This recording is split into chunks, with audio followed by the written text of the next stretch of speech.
Recording in progress. அனைவருக்கும் வணக்கம். இது பிரபல்யோ அஸ்ட்ரோ வழங்கும் வாராந்திர ஜூம் மீட்டிங். இன்றைய தலைப்பு கன்னி வீட்டின் பலன்களை பற்றி பார்க்க போகிறேங்க. ஸோ அதற்கு முன்னாடி நம்மளுடைய குரூப்பில் 3 விதமான யூடியூப் சேனல் ரன் ஆகுதுங்க. முதலாவதாக பிரபல்யோ அஸ்ட்ரோ அப்படிங்கிற ஒரு யூடியூப் சேனல் ரன் ஆகுதுங்க.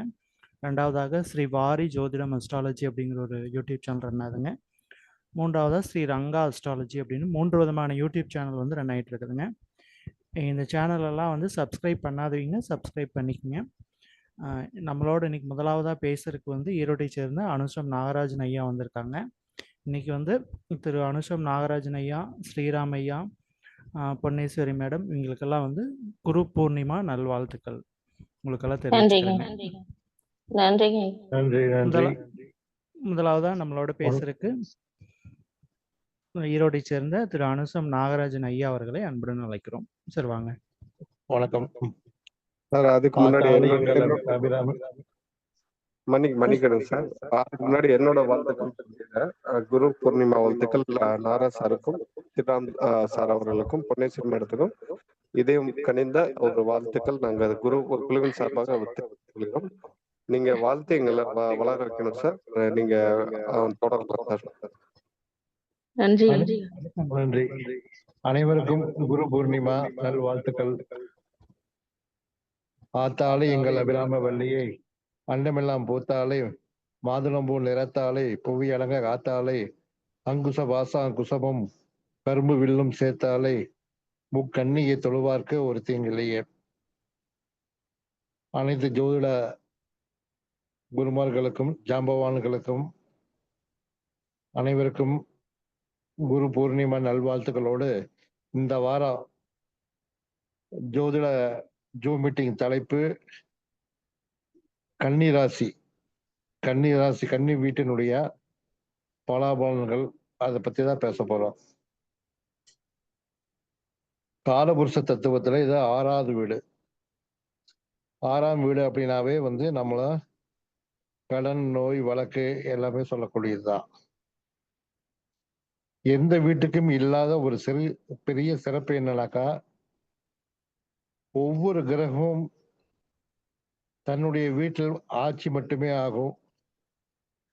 ஒரு சில கிரகங்கள் மட்டுமே மூலத்திரி குணத்துல இருக்கும்.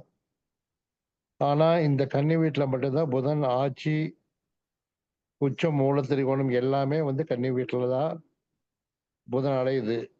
இது ஒரு மாதிரி பெரிய ஒரு சிறப்புன்னு சொல்லலாம். இந்த வீடு பாத்தீங்கன்னாக்கா 6வது வீடு அப்படிங்கிறதுனால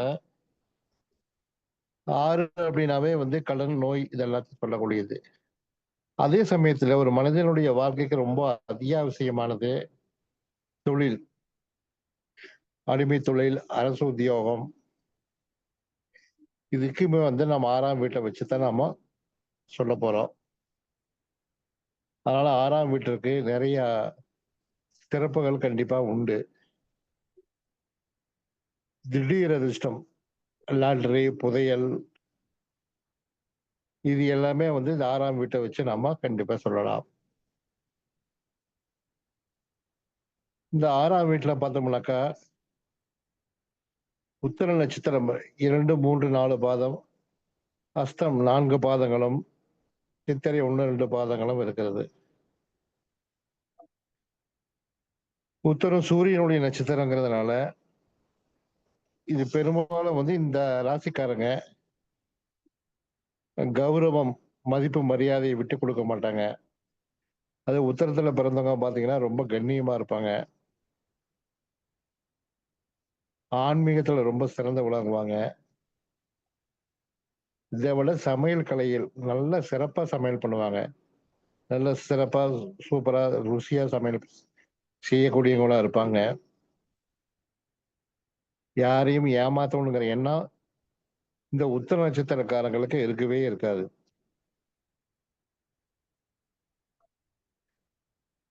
அதே மாதிரி இருக்கக்கூடியது பாத்தீங்கன்னாக்கா அஸ்த நட்சத்திரம்.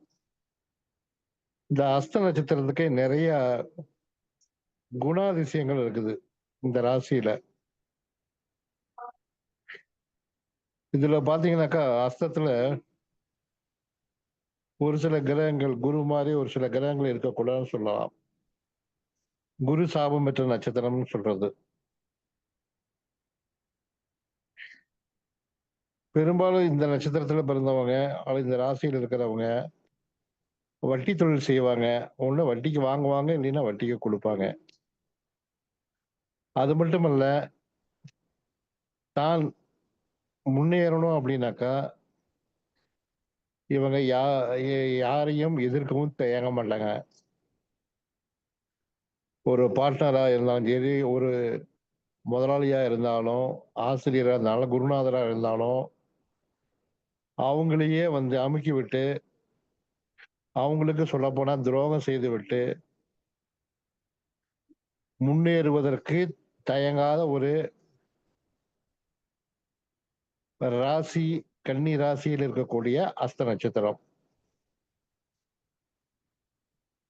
அடுத்தவங்க மீது சவாரி செய்து தான் முன்னேறியே தீர வேண்டும் என்ற வெறித்தனம் உள்ளவங்களா இருப்பாங்க.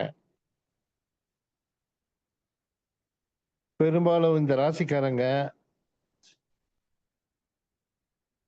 பேராசை அதிகமா வச்சிருப்பாங்க. அதுவே அவங்களுக்கு பெரிய பாதிப்பை கண்டிப்பா கொடுக்கும். ஆகவே இவங்க வந்து பேராசைப்பட்டு வேற எதுலையும் போய் சிக்க கூடாது. இந்த ராசிக்காரங்க யாரையும் அடுத்தவங்க மலான்னு நம்ப மாட்டாங்க.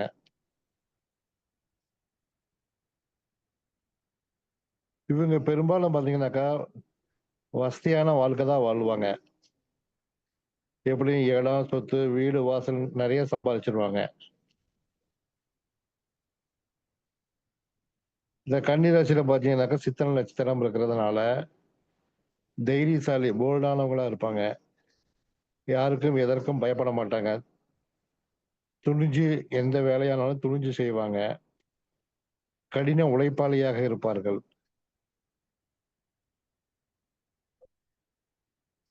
அது மட்டுமல்ல, இந்த கன்னிராசிக்காரங்க கடைவீதி, கன்னிராசி அப்படின்னாவே வந்து கடைவீதி. பெரும்பாலும் கடைவீதியில இருக்கக்கூடிய கடைவீதிக்கு இவங்களுக்கு ஏதாவது ஒரு தொடர்பு கண்டிப்பா இருந்துட்டே இருக்கும். இந்த ராசிக்காரங்களை அதுவும் அஸ்த நட்சத்திரம் பார்த்தீங்கன்னாக்கா கை இவங்களுடைய சின்னமாக இருக்கும். அடிக்கடி இவங்க கை கழுவுறத, வாஷ் பேஷன் யூஸ் பண்றது, அடுத்தவங்களுக்கு கை குலுக்கிறது, கை சின்னம் போன்றவற்றை பயன்படுத்துதல் இவர்களுடைய வாழ்க்கைக்கு ஒரு முன்னேற்றமாக கண்டிப்பாக இருக்கும்.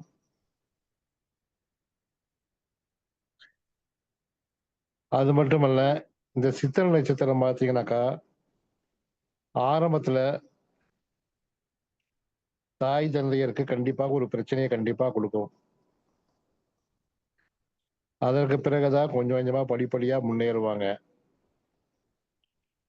பொதுவாகவே வந்து கன்னிராசி அப்படின்னாவே வந்து இவங்க பிறக்கும் போது ஒண்ணு ஆரம்ப காலகட்டத்துல குடும்பத்துல தாய் தந்தையர் யாராவது ஒருத்தருக்கு ரொம்ப சிரமப்படுவாங்க. ஒரு சிலர் வந்து தாயோ தந்தையோ இழக்க வேண்டிய சூழ்நிலை கூட ஏற்படும். இது கண்டிப்பா வந்து 90% நடக்குது இந்த கன்னிராசிக்கு மட்டுமே. பொதுவாகவே கன்னிராசி வந்து என்னைக்குமே வந்து கீழேயே போகாது. எப்படி இருந்தாலும் அட்ஜஸ்ட் பண்ணி நேக்கா வளைஞ்சு கொடுத்து முன்னேறி சம்பாதிச்சு முன்னேறி விடாங்க. இவங்களுக்கு குரு சாபம் இருக்கிறதுனால விசாகம், பூரட்டாதி, புனர்பூசம் இவங்களை வந்து திருமணம் செய்யறதோ இவங்களோட பழகிறதோ இவங்களுக்கு நன்மையை தராது. அது புனர்பூசம் 22வது நட்சத்திரமா வர்றதுனால ரொம்பவுமே ஜாக்கிரதையா பழகணும் அவங்க. அதனால வந்து கன்னிராசி பொறுத்த வரைக்கும் வந்து ஒரு கண்ணியில ஒரு ராகு இருந்து தசாபுத்தி நடத்தினாலும் வச்சுக்கோங்க, கண்டிப்பா இவங்க வந்து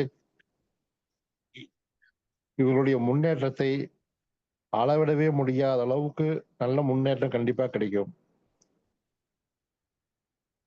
அதாவது மேச, ரிஷப, கடகம், கன்னி, மகரம் மீனம் இந்த வீடுல கண்ணில ராகு இருந்து திசாபுத்தி நடத்தும் போது அபரிமிதமான முன்னேற்றத்தை இவர்கள் அடைவார்கள் என்று கூறி வாய்ப்புக்கு நன்றி கூறி விடைபெறுகிறேன். நன்றி, வணக்கம். நன்றி சார். ரொம்ப தெளிவான விளக்கம் வந்து கொடுத்துருக்கீங்க. ஐயா வந்து என்ன சொல்லிக்கிறான்னு பார்த்தோம்னா, ராகு இருந்தா வந்து நல்ல பிரம்மாண்டத்தை வந்து கொடுக்கும் அப்படின்னு வந்து சொல்லிக்கிறாங்க. அவர்களுக்கு குழுவின் சார்பாக நன்றியை வந்து தெரிவித்துக் கொள்ளணும். நன்றி சார். ஸோ அடுத்து நம்மளோட பேசுறதுக்கு பாண்டிச்சேரி சேர்ந்த பொன்னேஸ்வரி மேடம் அவர்களே அன்புடன் இருக்கிறோம். மேடம் வாங்க. வணக்கம் ஐயா. லீலா கணேசா விக்னேசா தவக்கி பக்திம் பரந்தேவி சர்வ துக்க நிவாரகா கிருபியா ரக்ஷமாம் சதா. நான் வந்து இங்க நிறைய என்னை விட ரொம்ப தெரிஞ்சவங்களா இருந்தாலும் என்னையும் பேச கூப்பிட்டதுக்கு முதல்ல வந்து அஸ்ட்ரோ பிரபல்யா அஸ்ட்ரோவுக்கு ரொம்ப நன்றி தெரிவிச்சுக்கிறேன். நான் வந்து கன்னி ராசியை பத்தி பேசலான்ட்டு எனக்கு தெரிஞ்சதை சொல்ல வந்திருக்கிறேன். கன்னி ராசின்னும் போது அது பெண் ராசி, இரட்டை தன்மை கொண்டு இரட்டை ராசி. கன்னி ராசியோட ராசி அதிபதி புதன். ராசியில வந்து உத்திரம் சூரியனோட நட்சத்திரம் 2, 3, 4 பாதங்கள், சந்திரனின் நட்சத்திரம் அஸ்தம் 4 பாதங்களும், செவ்வாயின் நட்சத்திரம் சித்திரை 1, 2 பாதங்களும் அமைந்துள்ளது. இது வந்து காலபுருஷனுக்கு 6வது, அதாவது 6ஆம் பாவம். அது அப்படி வரும்போது ருணரோக சத்துருஸ்தானமா ஆயிடுது. தாய் மாமனையும் குறிக்கும் இந்த ஸ்தானம். கன்னி ராசின்னும் போது அவங்க வந்து ஒரு கவர்ச்சியான தோற்றம் கொண்டவர்கள். கன்னி ராசியோட ஜாதி வந்து மருத்துவர். அப்ப சொல்லும்போது மருத்துவர்னு சொல்லும்போது அவங்க வந்து சமுதாய பணியாளர்களா ஆயிடுறாங்க. அதாவது சோசியல் ஒர்க்கர் அது போல ஆயிடுறாங்க. அதனால இவங்க பொதுவாவே வந்து எல்லாருக்கும் உதவுற மனப்பான்மை இருக்கும். என்னதான் இவங்க உதவுற மனப்பான்மை வச்சிருந்தாலும் அதுல ஆதாயம் இல்லாம உதவ மாட்டாங்க. புதன் வந்து ராசியாதிபதி. அதனால அவங்க வந்து மகாவிஷ்ணுவை வணங்கும் போது கன்னி ராசிக்காரர்களுக்கு நல்ல ஒரு முன்னேற்றம் நடக்கும். அப்புறம் பாத்தீங்கன்னா உத்திர நட்சத்திரம் இதுல இருக்கு. அப்ப வந்து ஒரு பழமொழி சொல்லுவாங்க, உத்திரத்தில் ஒரு பிள்ளையும் ஊர்கோடியில் ஒரு மண்ணும் இருந்தால் அவன் எல்லாத்தையும் சாதிச்சிருவான்னு சொல்லிட்டு. அஸ்த நட்சத்திரத்துல வந்து அப்புறம் ஒரு பெண் குழந்தையோ இல்ல ஆண் குழந்தையோ யார் பிறந்திருந்தாலும் சரி, அவங்க வீட்டுல யாருக்கோ ஒருத்தருக்கு தாத்தா, பாட்டி, தாய் மாமன், அப்பா வழி சொன்னாலும் யாருக்கோ ஒருத்தருக்கு 2 தார அமைப்பு இருக்கும். சித்திரை நட்சத்திரத்துல பிறக்கிற குழந்தைங்க ஆரம்பத்துல இருந்தே தாய் தகப்பனுக்கு ரொம்ப கஷ்டங்களையும் பணப்பற்றாக்குறை, செல்வ செழிப்பெல்லாம் குறைச்சி அப்புறம் நாளடைவுல தான் அவங்க முட்டி மோதி தான் முன்னேறுவாங்க. ஆனா இவங்க ரொம்ப கடின உழைப்பாளி. இந்த கன்னிராசிக்காரர்கள் யாரையாவது ரொம்ப நம்பிட்டாங்கன்னா அவங்க வந்து உண்மையான விசுவாசின்னு சொல்லலாம். அவங்களுக்காக உயிரை கூட கொடுப்பாங்க. ஆனா இவங்க அவ்வளவு சீக்கிரம் யாரையும் நம்ப மாட்டாங்க. நம்பிட்டாங்கன்னா ரொம்ப நேர்மையா அவங்க கிட்ட நடந்துப்பாங்க. ஒருத்தரை பார்த்தோம்னா ஒரு இடத்துக்கு போனாலும் ஒரு ஒருத்தர்கிட்ட பேசினாலும் அவங்களோட குறைகளை வந்து ரொம்ப சீக்கிரம் கண்டுபிடிச்சிருவாங்க.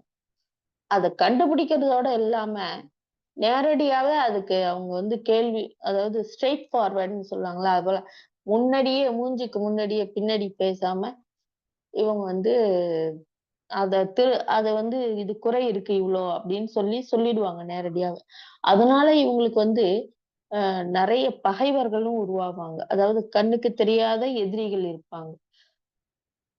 அதே மாதிரி உலகத்துல இருக்கிற அந்த வாழ்க்கை நெளிவு சுழிவுகளை வந்து இயல்பாவே இவங்க தெரிஞ்சு வச்சிருப்பாங்க. ரொம்ப லவ் காதல் அப்படிங்கிற மாதிரி எல்லாம் போக மாட்டாங்க. அது கண்ணையும் மறைக்காது இவங்களுக்கு. ஒரு சிலரோட அவங்களோட நடவடிக்கைகள், அப்புறம் முட்டாள்தனம், அலட்சியம் இதெல்லாம் பார்க்கும்போது இவங்கள வந்து கொஞ்சம் கோபம் அதிகமா வரும் இவங்களுக்கு. அப்ப இவங்க நேரடியா கேள்வி கேட்டுருவாங்க. ரொம்ப நுணுக்கமான திறன். அதாவது எப்படி சொல்றதுன்னா, நுணுக்கமான திறன், புத்தி கூர்மை, நேரத்துக்கு தகுந்த மாரி தன்னை மாத்திக்கிறது. அதனால நெறைய இவங்க அந்த மாரி நேரத்துக்கு தகுந்த மாரி தன்னை மாத்திக்கிறதுனால இவங்க நெறைய சாதிச்சுடுவாங்க. பழமைவாதிகள். பழமைய வந்து ரொம்ப இவங்களுக்கு பிடிக்கும். அந்த பாரம்பரியத்த. அதனால இவங்க வந்து மத்தவங்களோட விமர்சனத்துக்கு உள்ளாவாங்க. எந்த ஒரு காரியம் எடுத்துக்கிட்டாலும் கண்டிப்பா இத நம்ம சிறப்பா செய்யணும்னு நினைப்பாங்க. அடிக்கடி இவங்க எதையாவது நினைச்சு மனச கஷ்டப்படுத்திக்கிட்டே இருப்பாங்க. இவங்களுக்கு வந்து கிரகங்கள் வந்து சுக்கிரனும், சனியும் கன்னி ராசிக்காரங்களுக்கு ரொம்ப நன்மையை செய்வாங்க. கன்னி ராசிக்காரங்களுக்கு நிறம் வந்து பச்சை, வெண்மை, நீலம் இதெல்லாம் வந்து அதிர்ஷ்டம் தரக்கூடிய நிறங்கள். கிழமைன்னு பார்த்துட்டீங்கன்னா புதன், வெள்ளி, சனி. திசைன்னு பார்த்துட்டீங்கன்னா வடகிழக்கு. அதிர்ஷ்ட கல் வந்து மரகதம். இவங்க வந்து கோளாறு பதிகம் படிச்சாங்கன்னா ரொம்ப ரொம்ப நல்லது. பெண் தெய்வங்களை கும்பிடுறதுனாலயும், அப்புறம் திருவெண்காடு, மதுரை வந்து இவங்களுக்கு பரிகார ஸ்தலங்கள். வெள்ளிக்கிழமை விரதம் இருக்கிறதுனால இவங்களுக்கு பெண் தெய்வங்களோட அருள் தரும். அதனால இவங்க வந்து வாழ்க்கையில சிறப்பு பெறுவாங்க. அடுத்து பார்த்தா இவங்களுக்கு ஒரு எந்த நேரம் சிறப்பானதா இருக்கும்னு பார்த்தீங்கன்னா, ராகு, சனி, புதன், சுக்கிரன் இந்த திசைகள் நடக்கும்போது இவங்களுக்கு யோகமான நேரத்த குடுப்பாரு.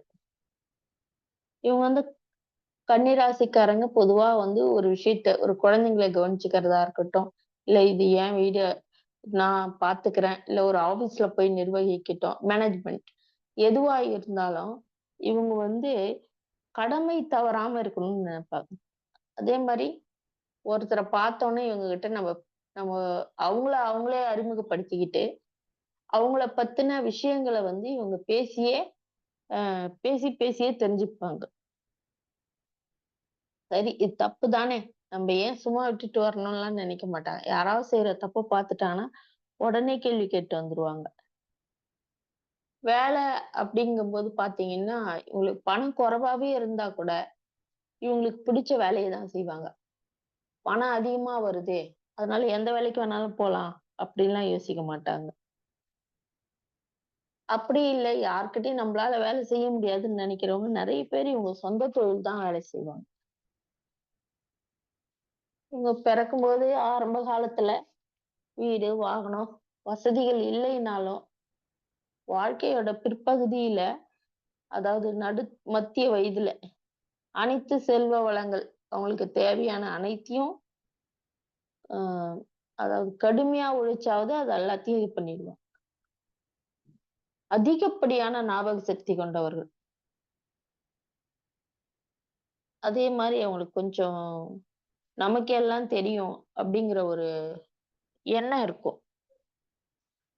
புதன் ராசி அதிபதின்றதுனால எந்த செயலையும் வந்து இவங்க ஒரு முழுசாவே முடிக்க மாட்டாங்க. அரைகுறையா அந்த வேலைய முடிச்சு வைப்பாங்க.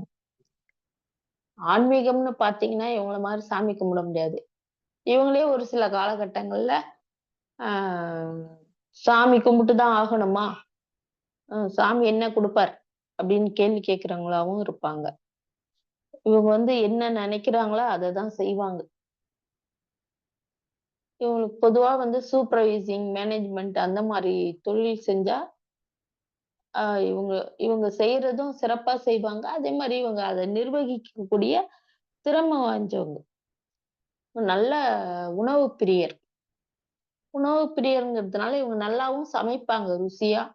நல்லா சமைப்பாங்க. அதுவும் அஸ்த நட்சத்திரக்காரங்க சமைக்கிற சாப்பாடு சாப்பிட்டாங்கன்னா, எல்லாருமே பெண்கள் சமைக்கிற சாப்பாடு கேட்டா, அவங்க சூப்பரா சமைப்பாங்க. அவங்க சாப்பாடு நல்லாருக்கும். அப்படிங்கிற மாரி தான் சொல்லுவாங்க. அதே மாரி உடை வந்து ரொம்ப நேர்த்தியா, கம்பீரமா அவங்க போட்டிருக்கிற உடைய பார்த்து அவங்களுக்கு வந்து ஒரு சல்யூட் அடிக்கணும் அப்படிங்கிற மாரி இருக்கும். அதனால அவங்க வந்து உடைகள அடிக்கடி நெறைய எடுப்பாங்க. உடைக்கும், உணவுக்கும் அவங்க அதிகப்படியான பணம் செலவழிப்பாங்க. நல்ல பேச்சாளர்கள். பேசி பேசி அடுத்தவர்களை தன்வசம் ஈர்க்கக்கூடியவங்க. ரொம்ப வேகம் இருக்கும். ஒரு வேலையை செய்யணும்னு நினைப்பாங்க. கொஞ்சம் பயமும், கூச்சமும் இவங்கள வந்து ஒரு சில நேரங்கள்ல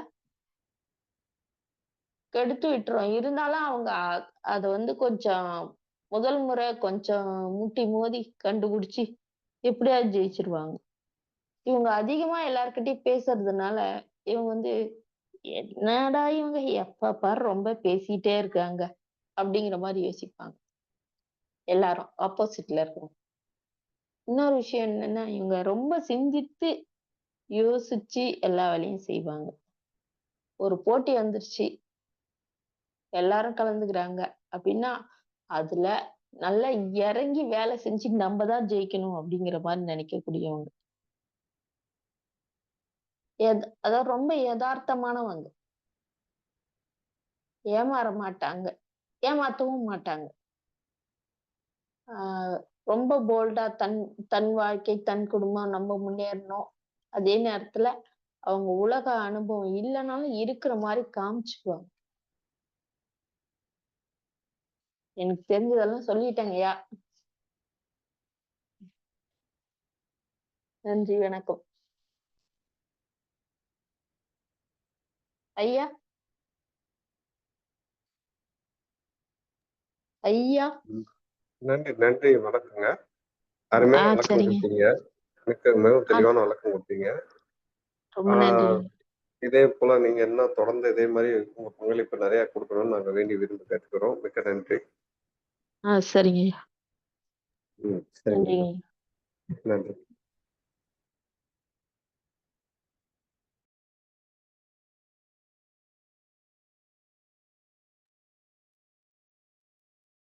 அனைவருக்கும் வணக்கம். நான் தேனியில் ராம்குமார் பேசுகிறேன். இதுக்கு முன்னாடி பேசுறவங்க கன்னி வீட்டை பத்தி தெளிவான விளக்கங்கள் கொடுத்திருந்தாங்க. அதனோட தொடர்ச்சியாக நான் என்னோட கருத்துக்களையும் பதிவு பண்றதுக்கு நான் இங்க வந்திருக்கிறேன். இப்ப கன்னி வீடு வந்து நம்ம காலப்புறத்துக்கு 6ஆம் வீடுங்கிறது எல்லாருக்கும் தெரியும். அது வந்து புத்திசாலித்தனத்துக்கு நாங்க உச்சமாறனால அந்த வீடு வந்து நல்ல புத்திசாலித்தனத்துக்கு பேர் போன வீடு. ஸோ அதனால கன்னி ராசியில கன்னி லக்னத்துல பிறந்தவங்களே நல்ல புத்தி கூர்மையோட பிறப்பாங்கங்கிறது நம்ம அதை வந்து எல்லாருக்கும் தெரியும். ஏன்னா புதன் காரகத்துவம் அதிகமா இருக்கும்போது புதன்னாலே புத்திசாலித்தனம் அப்படிங்கிறது எல்லாருக்கும் தெரியும். இப்போ இந்த வீட்டு பாத்தீங்கன்னா நமக்கு வந்து உபய வீடா வரும். உபய வீடா வரும். உபயம்னால இரட்டைத்தன்மை அப்படின்னு நம்ம எடுத்துக்கலாம். ஸோ இப்போ இந்த வீட்டின் தன்மைகளை தான் நம்ம பார்க்குறோம். அப்போ அந்த வீடு ஒரு வீட்டில் ஒரு கிரகம் இருக்குன்னா அந்த வீட்டோட அமைப்பு பொறுத்து தான் அது பலன் தரும். ஸோ அந்த வீட்டுக்கு அது நட்பு, பகை, இதெல்லாம் ஆட்சி, உச்சம் இதெல்லாம் நம்ம எடுத்து அது கிரகத்துக்கு என்ன வலு இருக்குங்கிறத பார்த்தா நம்ம எடுக்க போறோம். ஸோ அந்த கிரகத்துக்கு வலு எது தரப்போகுதுன்னா அந்தந்த 12 ராசிகளோட நேச்சர் என்னவோ அதுக்கேற்ற மாதிரி நமக்கு வந்து பலன்கள் தரப்போகுது. அப்ப இங்க வந்து இந்த கன்னி ராசிங்கிறது கன்னி ராசிங்கிற அந்த வீடு பாத்தீங்கன்னா நமக்கு அந்த தலம் வந்து எந்த மாதிரி இருக்குன்னா உபய வீடா இருக்கும். இப்போ சரத்துக்கு வந்து பாத்தீங்கன்னா நிலைத்த வீடு, ஸ்திர வீடுனா நாம மூவாயிரத்துக்கு வீடு. இப்போ இது வந்து உபயம் வீடுங்கிறது ரெண்டும் கலந்தது. ஸோ இது பாதி அது பாதி இருக்கும். ஸோ நிலைத்ததாகவும் இருக்கும், மூவாயிரத்துக்குதாகவும் இருக்கும். அப்படிங்கும் போது இது ரெண்டுமே கலந்து இருக்கும். ஸோ இது வந்து நம்ம பார்த்துக்கிறோம். இந்த உபய வீடுகள் என்ன மாதிரி பலன்கள்னா இரட்டைத்தன்மையுடையதான் உபய வீடுகள். அப்ப அந்த வீட்டில் நிற்கக்கூடிய கிரகங்களும் அதே மாதிரி இரட்டை நிலை பெறக்கூடும் அப்படிங்கிறத நம்ம பொதுவாக உணர முடியும். இது வந்து ஒரு பெண் வீடு. கன்னி வீடுங்கிற ஒரு பெண் வீடு நம்ம எடுத்துக்கிறோம். இது பொருள் அணியில வரும். இந்த வீட்டுக்கு வந்து பாத்தீங்கன்னா உங்களுக்கு வந்து நிலத்தத்துவத்துல வரும். இந்த நிலத்தத்துவம் அப்படிங்கிறது நம்ம இதுல இருந்து எடுத்துக்க போறோம். அதே மாதிரி இது வந்து உங்களுக்கு வந்து அறிவு சார்ந்த ஒரு விஷயம். இந்த வீடு வந்து இந்த வீட்டுல கன்னி வீட்டுல இருந்து நம்ம ஒரு கிரகம் தசை நடத்தினாலே நமக்கு வந்து காலபுருஷன் 6ஆம் வீடு அப்படிங்கிறனாலே 6ஆம் வீடுனாலே நம்ம என்ன நமக்கு முதல்ல ஞாபகம் வரும்னா கடன், நோய், வழக்கு, எதிரி, பிரச்சனைகள், அம்புகள், பிரிவினைகள் எல்லாமே கொடுக்கறது தான் 6ஆம் வீடு. அந்த 6ஆம் வீடு அப்ப இந்த வீட்டுல தொடர்பு கொள்ளக்கூடிய எந்த எந்த கிரகமும் திசை நடத்தினால் கடனோ, நோயோ, பிரச்சனையோ, பிரிவினையோ, இல்ல ஏதாவது ஒரு தொல்லைகளை கொடுக்காம போறது இல்லைங்கிறது நம்ம புரிஞ்சுக்க முடியும். இது மருத்துவமனை நம்ம குறிக்கலாம். 6ஆம் வீடு மருத்துவமனை, மருந்துகள் எல்லாத்தையும் நம்ம குறிக்கலாம். இதே வீடு வந்து விவசாயத்துக்கு எப்படி இருக்குன்னு நம்ம பார்க்கறதுக்கு கன்னி வீட்டை நம்ம எடுத்துக்கலாம். ஏன்னா நில வீடுங்கிறனால விவசாயத்துக்கு நம்ம எடுத்துக்க முடியும். அந்த மாதிரி ஒரு அமைப்புகள்லாம் நம்ம இந்த இதுல இருந்து எடுத்துக்க போறோம். இது மட்டும் இல்லாம இந்த கன்னி வீட்டுக்கு பாத்தீங்கன்னா, இந்த கன்னி வீட்டை யாரு ஆளுமை செய்வான்னா, இந்த 9 நட்சத்திரங்கள் இருக்கிற அந்த இதுல சூரியனோட சூரியனோட 3 நட்சத்திரமும், சந்திரனோட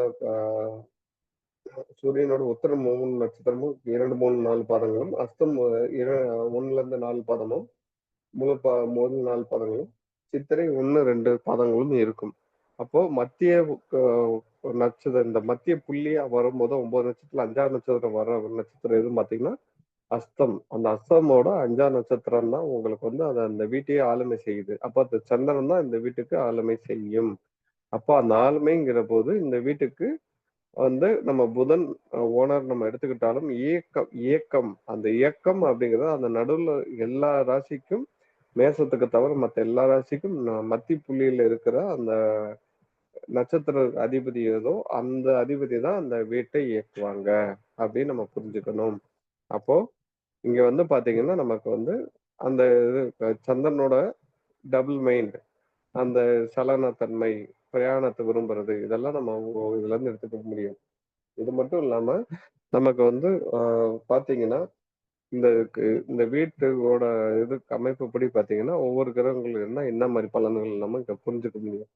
இப்ப இந்த வீட்டுல சூரியன் இருக்குன்னா காலபுருஷனுக்கு 6ல சூரியன் இருக்கும்போது மேலதிகாரிகளால தொல்லைகள் இருக்கும் அப்படிங்கிற நம்ம எடுத்துக்க போறோம். அதே மாதிரி எந்த ஒரு பலன்கள் எடுக்கும் போதும் 2 தன்மைகள் எடுக்கிறோம். அப்போ எப்படின்னா நம்ம 6ஆம் வீடு எப்படி இருக்கு, இப்ப நம்ம வந்து பொதுவாக 6ஆம் வீட்டுல இருந்து வேலையை எடுக்கிறோம். வேலை எப்படி இருக்கும், கடன் எப்படி இருக்குது, நம்ம எதிரி எப்படி இருக்காங்க, நமக்கு வர வழக்கு எப்படி இருக்கும், அந்த மாதிரி எவ்வளவு பிரச்சனைகள் வரும் அப்படிங்கிற எல்லாத்தையும் நம்ம வந்து 6ஆம் வீட்டு எடுக்கும்போது காலபுருஷ தத்துவத்துக்கு நம்ம ஒப்பீடு பண்ணணும்.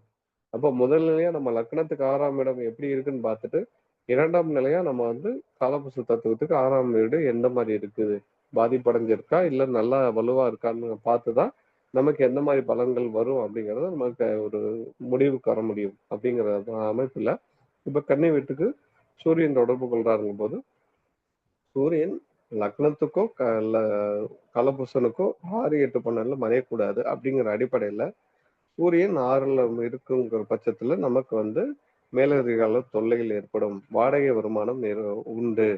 அதே மாதிரி நல்ல ஒரு வேலை இதெல்லாம் போகும்போது நல்ல ஒரு தலைவர் அந்த மாதிரி ஒரு இந்த அமைப்பெல்லாம் இருக்கும். ஏன்னா சூரியனுக்கு இங்க நட்பு பெறுறதுனால ஓரளவுக்கு நல்ல பலன்கள் இருக்கும். ஆனா நல்ல பலன்கள் ஏற்படும் போதே கூட சில நெகட்டிவான நம்ம மேலதிகால சில தொந்தரவுகள் ஏற்படுறதுக்கான வாய்ப்புகள் உண்டு. அடுத்து சந்திரன் பாத்தீங்கன்னா ஒரு இடத்துல நிக்க மாட்டாங்க. வேலைக்கு வெளியூருக்கு போய் தான் இருக்க முடியும். உள்ளூர்ல இருந்து ஒரு வேலையில இருந்து இன்னொரு வேலையில மாத்திட்டே இருப்பாங்க. அப்போ அவங்க வந்து அடுத்த ஒரு இதுக்கு மாறுறது நல்லது. இதை வந்து நம்ம வந்து கன்னிராசிக்காரங்களுக்கு சொல்லிக்கலாம். அது மட்டும் இல்லாம அது செவ்வாய், கன்னி செவ்வாய் கடலும் மற்றும் அப்படின்னு நம்ம எடுத்துக்கிறோம். கன்னி செவ்வாய் கடலும் மற்றும் அப்படின்னா ஆமா இப்போ செவ்வாய், ஏன் கன்னி செவ்வாய்னா காலபுருஷனுக்கு 8க்குரியவர் செவ்வாய் 6ல போய் உட்காரும் போது கடன் பிரச்சனைகள் பெருசாக ஏற்படுத்தி விட்டுருவார் அப்படின்னு நம்ம எடுத்துக்க போறோம். அதே நேரத்துல அந்த கடன் பிரச்சனை ஏற்படுத்தி தீர்க்க முடியுமா, தீர்க்கவும் முடியுங்கிறது செவ்வாய் நம்ம உண்டு பண்ணும். அது எந்த மாதிரி லக்னமா அமையுதோ அதுக்கேற்ற மாதிரி நம்ம இங்க கடன் வந்து நம்ம தீர்க்க முடியுமா, இல்ல கடனால நம்ம வழக்கில் சம்பாதிக்க முடியுமா அப்படிங்கிறது நம்ம எடுத்துக்க முடியும். இந்த கடன் கன்னியில செவ்வாய் இருக்கக்கூடிய பிறந்தவங்களுக்கு தான் நல்ல வேலையில இருப்பாங்க, திடீர்னு அதை விட்டுட்டு வெளியே வந்துருவாங்க. ஸோ அந்த மாதிரி ஒரு எண்ணங்கள் திடீர்னு நமக்கு உண்டு பண்ணக்கூடியதான் கன்னி செவ்வாய் நமக்கு எங்களுக்கு புரிய வைக்குது. கன்னியில குரு இருக்கும்போது பாத்தீங்கன்னா கன்னியில குரு இருக்கிறவங்களுக்கு உங்களுக்கு வந்து எந்த மாதிரி இருக்கும்னா குருவுக்கு சின்ன குழந்தையினால வருத்தம், குருனால குழந்தைகளால் சில வருத்தங்கள் இருக்கும். குழந்தைகளை பிரிந்து இருக்கிறது, இல்ல குழந்தைகளை விட்டு வெளியூர் இங்க போறது, இந்த மாதிரி அமைப்புகளுக்கு கொடுக்கும். நல்ல பலன்கள் பார்த்தீங்கன்னா நல்ல வேலைக்கு இருக்கும், நல்ல ஒரு வளர்ச்சி இருக்கும். இதெல்லாம் நம்ம இதை எடுத்துக்கலாம். அதே மாதிரி கன்னியில சனி இருக்கும்போது பார்த்தீங்கன்னா, கன்னி சனி வந்து பார்த்தீங்கன்னா இப்போ இயற்கை சுபர் வீட்டுல ஒரு பாவரர் இருக்கிறார் அப்படிங்கிற போது சில தொந்தரவுகள் இருக்கும். முக்கியமா வந்து கூட்டு தொழில் பண்ணுவது நல்லதல்ல. இவங்க உத்தியோகம் பார்ப்பது நல்லது. அப்படியே தொழில் பண்ணாலும் தனிச்சு செயல்படுறது நல்லது. ஏன் அப்படின்னா அவங்களுக்கு வந்து இந்த கூட்டுத்தொழில் செய்யும்போது சில துரோகங்கள் ஏற்படுவதற்கான வாய்ப்புகள் நிறைய இருக்குங்கிறத நம்ம கவனத்துல எடுத்துக்கிறோம். கன்னியில சுக்கிரன் நீசம் அடைவாரு அப்படின்னு நம்ம எடுத்துக்கிட்டாலும் அவங்களுக்கு பாத்தீங்கன்னா ஆரம்பத்துல கொஞ்சம் கம்மியான சம்பளத்துல வேலைக்கு போயிட்டு அடுத்த விஷயத்துல நல்ல ஒரு வளர்ச்சிகள் ஏற்படும். கன்னியில சுக்கிரன் இருக்கவங்களுக்கு பாத்தீங்கன்னா வீட்டுல யாராவது ஒருத்தருக்கு அத்தை வகையிலோ இல்ல பெரியவங்கள் யாருக்கோ கண் குறைபாடு இருக்கும் அப்படிங்கிற நம்ம எடுத்துக்கலாம். கன்னியில புதன் கன்னியில புதன் வந்து உச்சம். ஸோ கன்னியில புதன் இருக்கவங்களுக்கு நல்ல வாடகை வருமானம், 2 வருமானம் வர்றது, இதெல்லாம் நம்ம எடுத்துக்கலாம். அது வந்து நல்ல ஒரு அமைப்பு, நல்ல புத்திசாலித்தனம் கொடுக்கும். புதனோட காரகத்துவங்கள் நல்ல தொழில்கள் நல்லபடியா அமையும் அப்படிங்கிறத நம்ம எடுத்துக்கலாம். அடுத்து நம்ம வந்து ராகு கேதுக்கள். இந்த ராகு கேதுக்கள் இருக்கும்போது ஆரம்பத்துல சில தடைகள் கொடுத்து 45 வயசுக்கு வரைக்கும், அதாவது பொதுவா பாவர்கள் இருக்கும்போது 45 வயசுக்கு பல சிரமங்கள் அனுபவிச்சு 45 வயதுக்கு மேலதான் நல்ல ஒரு வளர்ச்சி, அபரிவிதமான வளர்ச்சி. அது முக்கியமா ராகு இருக்கும்போது நல்லதா கொடுக்கும்.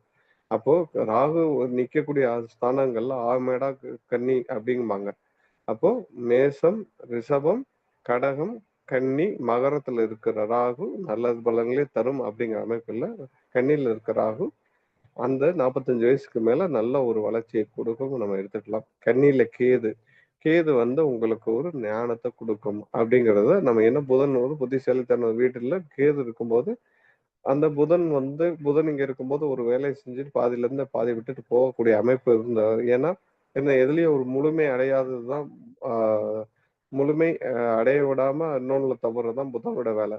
ஸோ புதனுக்கு அவசர கொடுக்கத்தன்மை இருக்கும். அந்த புதன் அந்த கண்ணியில இருக்கும்போது பாத்தீங்கன்னா புதன் வந்து பாதியில ஒரு வேலை செஞ்சுட்டு இருப்பான், பாதியில அதை விட்டுட்டு இன்னொரு வேலைக்கு போவாங்க. ஏன்னா அதுல திருப்தி இல்லாம ஒரு இதுலயே போதும், இதுல திருப்தி அடைஞ்சிட்டோம், அடுத்த வேலை ஆரம்பிப்போம்னு ஒரு நேரத்துல பல விஷயங்கள் பண்ணக்கூடியதான் புதன். அந்த இடத்துல கேது அமரும் போது புதனுக்கான அந்த நிதானத்தையும் அந்த ஒரு ஆழ்ந்த ஞானத்தையும் கொடுக்கறது தான் கேதுவோட வேலை. அதே மாதிரி கடனை ஏற்படுத்துற வேலையை கேது சிறப்பா செஞ்சுட்டு போயிடுவாரு.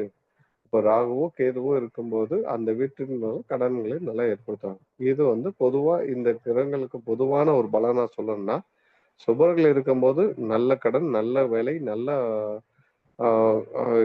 எதிரி இல்லாத தன்மை இதெல்லாம் கொடுத்தாலும் அதே அசுபர்கள் இருக்கும்போது சில பிரச்சனைகள் வம்பு வழக்குல கொடுத்து அதுக்கு பின்னாடி ஜெயிக்கிற மாதிரி இருக்கும். அது வந்து கொஞ்சம் அதெல்லாம் நம்ம கவனத்துல எடுத்துக்கணும். அது என்ன மாதிரி ஆதிபத்தியம் பெறுங்கிற பார்த்துட்டு நம்ம இதெல்லாம் இருக்கணும். இதெல்லாம் வந்து ஒரு பொதுவான பலன்கள். இது மட்டும் இல்லாம உங்களுக்கு வந்து இந்த கன்னி வீட்டுல வந்து அஸ்த நட்சத்திரம் வந்து உங்களுக்கு கர்ம நட்சத்திரமா இருக்கும். அந்த அஸ்த நட்சத்திரத்துல ஒரு கிரகம் இருக்கும் போது லக்ன புள்ளி அங்க போய் உட்காருது.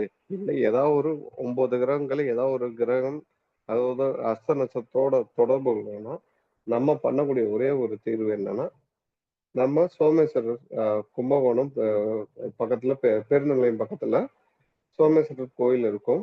அதுக்கு நம்ம வந்து அஸ்த நட்சத்திரம் அன்னைக்கு போய் இலுப்பை எண்ணெய் சிவப்பு திரியை போட்டு 11 விளக்கு போட்டு வேண்டுதல் வச்சுட்டு வரும்போது அதுல இருக்க தோஷங்கள் நிவர்த்தி ஆகும்.